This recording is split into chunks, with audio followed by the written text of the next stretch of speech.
अलीगढ़ की ममता की शादी बागपत में रहने वाले किशोर से हो गई। ममता एक गरीब घर की लड़की थी, लेकिन ब्याह कर वो जिस घर में आई वो भी एक गरीब परिवार ही था। उसका पति किशोर दिहाड़ी मजदूरी करता था। जैसे तैसे वो अपने दिन काट रहे थे। एक रोज बहुत तेज बारिश शुरू हुई, जिससे उनके घर के अंदर भी पानी टपकने लगा। सुनिए, बारिश का पानी अब घर के अंदर भी टपकने लगा है। ममता, जहाँ जहाँ पानी टपक रहा है वहाँ वहाँ बर्तन रख दो।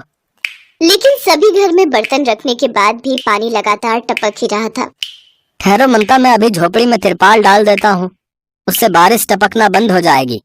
अगले दिन ममता अपनी सास और पति को खाना देते हुए कहती है, ये लीजिए माँ जी, ये रोटी और चटनी खा लीजिए। सुनिए, आज का गुजारा तो जैसे तैसे हो जाएगा, लेकिन राशन अब केवल 2 दिन का ही बचा है। अगर आप अपने मालिक से कुछ पैसे उधार ले आते तो उससे हम थोड़ा राशन पानी ले आते। किशोर बेटा, ये झोपड़ी भी काफी कमजोर हो गई है। बारिश के कारण ये कभी भी गिर सकती है। अगर हो सके तो इसकी मरम्मत करवा ले बेटा। माँ, बारिश बंद हो गई है, मैं तो मालिक के पास जाकर कुछ पैसे उधार ले आता हूँ। किशोर अपने मालिक के पास जाता है। सेठ जी, मुझे कुछ पैसों की जरूरत है, अगर हो सके तो कुछ पैसे उधार दे दीजिए। मेरे पास कोई पैसे नहीं है और न ही तुम्हारे लिए अब कोई काम है, चलो जाओ यहाँ से। और हाँ, दोबारा मेरी फैक्ट्री में कदम भी मत रखना।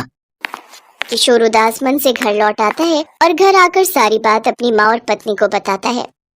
ममता, मुझे नए काम के लिए दूसरे गांव जाना होगा, तब तक तुम अपना और माँ का ध्यान रखना। आप बेफिक्र होकर जाइए जी, मैं यहाँ सब संभाल लूंगी। किशोर काम के लिए दूसरे गांव में चला जाता है। घर में थोड़ा सा ही आटा बचा था। ममता उसकी 3 रोटी बनाती है, जिसमें से 2 रोटी नमक के साथ अपनी सास को खाने को देती है और 1 रोटी नमक के साथ वो खुद खाती है। रात को आंधी तूफान चलने लगता है और झोपड़ी पर लगा तिरपाल उड़कर कहीं गिर जाता है। कुछ देर बाद उनकी झोपड़ी हिलने लगती है। माँ जी जल्दी कीजिए, ये झोपड़ी कभी भी गिर सकती है। जल्दी चल बहू। कुछ देर बाद दोनों झोपड़ी से बाहर आ जाती हैं। फिर तेज आंधी तूफान के चलते उनकी झोपड़ी गिर जाती है। हे भगवान, अब हम कहाँ जाएंगे? पहले ही हमारे ऊपर मुसीबतें कम थी, जो तुमने और डाल दी। माँ जी, वो देखिए, सामने सीमेंट की पाइप है, अभी हम वहीं चलते हैं। दोनों आंधी तूफान से बचते हुए उस पाइप के अंदर चले जाते हैं। फिर अगले दिन सुबह जब सब शांत हो जाता है तो वो पाइपलाइन से बाहर आती है। ममता बहू, अब हम कहाँ रहेंगे? माँ जी, आप चिंता मत कीजिए, मैं कुछ सोचती हूँ। माँ जी, मेरे पास एक तरकीब है, क्यों ना हम घास का घर बनाएं? अगर हम वो बनाएंगे तो वो काफी मजबूत बनेगा। वैसे भी हमारे आसपास काफी घास है, घास वाले घर में हमें गर्मी भी नहीं लगेगी और जो बरसात का पानी होगा वो भी अंदर नहीं आएगा। बिल्कुल सही कहा बहू। माँ जी, मैं जंगल से कुछ लकड़ियाँ ले आती हूँ, तब तक आप घास काट लीजिए। दोनों सास बहू सामान इकट्ठा करती हैं और सारा दिन घास का घर बनाने में लग जाती हैं। शाम तक घर बनकर तैयार हो जाता है। वाह बहू, इसमें तो हम आराम से रह सकते हैं। रहने का ठिकाना तो हो गया, लेकिन अब हम खाएंगे क्या? ममता की नजर सामने बची लकड़ियों के गट्ठर पर जाती है और उन्हें उठाकर बाजार में बेचने के लिए निकल पड़ती है। हे भगवान, रहने का इंतजाम तो हो गया, अब किसी तरह ये लकड़ियाँ बिकवा कर खाने पीने का इंतजाम भी कर दे। लकड़ी ले लो, लकड़ी। आइए, मजबूत लकड़ियों का गट्ठर ले लीजिए, सिर्फ 50 रुपए किलो। ममता की सभी लकड़ियाँ बिक जाती हैं और वो उस दिन की कमाई से घर का राशन पानी लेकर जाती है। घर आकर उसने दाल भात बनाया और अपनी सास को खाने को दिया। जीती रह बहू, तू भी मेरे लिए मेरे बेटे समान ही है। अब ममता हर रोज जंगल से जाकर लकड़ियाँ काटती और उसे बाजार में ले जाकर बेचती। साथ ही वो अब और गाँव वालों के लिए भी घास का घर बनाने का काम करने लगी, जिससे उसकी अच्छी कमाई होने लगी। उधर किशोर को भी अच्छी जगह काम मिल जाता है। अब उनकी गरीबी के दिन दूर हो जाते हैं और वो पक्का मकान बनाकर रहने लगते हैं।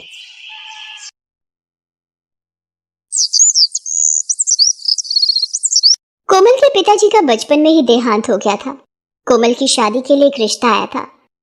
वो लड़के की फोटो को देख ही रही थी कि उसकी छोटी बहन शीतल वहां आ जाती है। ओहो दीदी, जीजा जी की तस्वीर। जीजा जी तो देखने में बहुत सुंदर है। शीतल, चल जाए यहाँ से, मुझे तंग मत कर। बड़े अरमानों से सुजाता कोमल की शादी करती है। वो कोमल की सास से कहती है, सुलेखा जी, मेरी बच्ची से कभी कोई भूल हो जाए तो अपनी बेटी समझकर माफ कर देना। आज से आप ही इसकी माँ हो। अरे सुजाता बहन जी, आप बिल्कुल चिंता मत करो। हम अपनी कोमल को बहू नहीं बेटी बनाकर ले जा रहे हैं। अरे माता जी, सारे मेहमान बस में बैठ चुके हैं, डोली समय पर बसंतपुर पहुंच जाए। बिंदिया, एक काम कर, तू कोमल के साथ बैठ जा, दामाद जी रवि के साथ बैठ जाएंगे। बेचारी कोमल रवि के साथ बैठना चाहती थी, पर सुलेखा ने अपनी बेटी बिंदिया को कोमल के साथ दूसरी बस में बैठा दिया। बारात बसंतपुर पहुंचती है। बीबी जी, माँ जी ने बोला है आप अपने कमरे में आराम करो, आपका खाना कमरे में ही भिजवा देंगे। वो, तुमने उनको कहीं देखा है? कौन बीबी जी? रवि, मेरे पति को। हाँ, अभी बाहर ही तो खड़े थे आपके सामने। बाहर खड़े थे, पर मुझे तो कहीं नहीं दिखे। ये लो, आ गए रवि भैया। अच्छा भाभी, मैं जाती हूँ, माँ जी बुला रही हैं। तुम कौन हो? अरे मुझे नहीं पहचाना? मैं तुम्हारा पति रवि। लो, अभी शादी के कुछ घंटे भी नहीं बीते कि अपने पति को नहीं पहचान रही। ये क्या मजाक है? वो भी इतना भद्दा। रवि कहाँ है? मैं अभी माँ जी से पूछती हूँ। माँ जी, रवि कहाँ है? प्लीज बताइए। ये आदमी मेरे साथ मजाक कर रहा है। अपने आप को रवि कह रहा है। हाँ, तो ठीक ही तो कह रहा है। यही तो रवि है, तुम्हारा पति, जिससे तुम्हारी शादी हुई है। ये सब क्या हो रहा है? बिंदिया दीदी, आप तो सच बोलिए। अरे कोमल, यही मेरा निकम्मा भाई रवि है। अरे तुमने इसी के साथ तो 7 फेरे लिए हैं। कोमल को दूल्हे का धुंधलाता मुस्कुराता चेहरा याद आता है। उसका सिर चकरा रहा था, वो बेहोश होने लगती है। नहीं, ये रवि नहीं है, ये मेरा पति नहीं है। ये बेहोश हो गई है, इसे कमरे में लिटा दो। चलो, तब तक सब खाना खा लेते हैं। होश में आएगी तो अपने आप ठीक हो जाएगी। कुछ देर बाद कोमल को होश आता है। वो अपने पास बैठे व्यक्ति को देखकर डर कर उठती है। तुम यहाँ क्या कर रहे हो? तुम इस कमरे में से जाओ, मेरे साथ कोई बहुत बड़ी साजिश हुई है। तभी सुलेखा कमरे में आ जाती है। ए लड़की, बहुत हो गया तेरा ड्रामा। जब एक बार बोल दिया कि यही रवि है तो बात समझ में क्यों नहीं आ रही तेरे? मुझे यहाँ नहीं रहना, मुझे अपनी माँ के घर वापस जाना है। माँ जी, लगता है इस चिड़िया के पर काटने होंगे। बिंदिया, जरा जाकर रस्सी ले आ। अरे नहीं दामाद जी, रस्सी को रहने दो। इसे हम ऐसे ही कमरे में भूखा प्यासा बंद रखेंगे। कुछ दिनों में अपने आप ही सोचना बंद कर देगी कि इसका असली पति कौन। सुलेखा को कमरे में बंद कर दिया जाता है। वो रोती बिलखती रहती है कि मुझे घर जाने दो, मुझे माँ के पास जाने दो, पर वो लोग उसकी एक नहीं सुनते। भूखी प्यासी पूरा दिन कोमल कमरे में बंद रहती है। तभी उसे किसी के बातें करने की आवाज आती है। देखो माता जी, मैं आपके कहने पर आपका नकली बेटा बनकर यहाँ रह रहा हूँ। मुझे मेरे पूरे 50 लाख मिल जाने चाहिए, वरना मुझे भी सच्चाई उगलनी आती है कि आपने किस तरह अपने सौतेले बेटे की जगह मुझे बदलकर उस लड़की के सामने पति बनाकर खड़ा कर दिया है। दामाद जी, जरा इसे समझाइए कि ये गर्मा गर्मी में कुछ उगल ना दे, हमारा सारा प्लान चौपट हो जाएगा। माँ, थोड़ा धीरे बोलो, कोमल सुन लेगी। कोमल दरवाजे में से बड़ी मुश्किल से बातों को सुनती है। उसे थोड़ा बहुत समझ आ रहा था। हे भगवान, इन लोगों ने रवि को कहाँ छुपाया है और ये सब हो क्या रहा है? मुझे सच का पता कैसे चलेगा? मुझे कुछ सोचना ही होगा। अगले दिन, भाभी, ये माँ जी ने चाय भिजवाई है। मीनू, तुम्हें तो पता होगा रवि कहाँ है। देखो, मेरी मदद करो, तुम्हें भगवान का वास्ता। अरे मीनू, कहाँ मर गई? अब तक तेरे से चाय नहीं दी गई? इधर आ जल्दी। नीचे तहखाना। मीनू इतना शब्द बोलती है और भाग जाती है। आखिर मीनू क्या कहना चाहती थी? नीचे तहखाना, इसका मतलब क्या हो सकता है? कहीं इस घर में नीचे कोई तहखाना तो नहीं? मुझे पता लगाना ही होगा। कोमल, वो मोहल्ले की कुछ औरतें मुंह दिखाई के लिए आई हैं। उनके सामने जितना माँ बोले उतना ही मुंह खोलना, वरना अंजाम बहुत बुरा हो सकता है। बेचारी कोमल मोहल्ले की औरतों से चाहकर भी कुछ नहीं कह पा रही थी। तभी उसे एक उपाय सूझा। ये सब आपस में व्यस्त हैं, यही मौका है तहखाने तक पहुंचने का। माँ जी, मैं जरा वॉशरूम में साड़ी ठीक करके आती हूँ, जल्दी आना, मेहमान बैठे हैं। कोमल वॉशरूम के बहाने किसी तरह मीनू के पास जाती है। मेरे पास बस यही एक मौका है, मेरी मदद करो प्लीज। मैं तुम पर कोई आँच नहीं आने दूंगी, मेरा विश्वास करो। मीनू कोमल को नीचे का तहखाने का रास्ता बताती है जो सीढ़ियों से जाता था। कोमल किसी तरह तहखाने में पहुंचती है, पर वहां बाहर से ताला लगा हुआ था। कोमल चौंक जाती है। रवि, मैं कोमल, आपकी पत्नी। ये आपकी क्या हालत बना दी है इन दरिंदों ने? पर इन लोगों ने आपके साथ ऐसा क्यों किया? कोमल, मुझे यहाँ से बाहर निकलना है, पर ये लोग तुम्हें भी मार देंगे। तुम यहाँ से जाओ। पर इन लोगों ने आपके साथ ऐसा क्यों किया? कोमल, ये मेरी सौतेली माँ और सौतेली बहन है।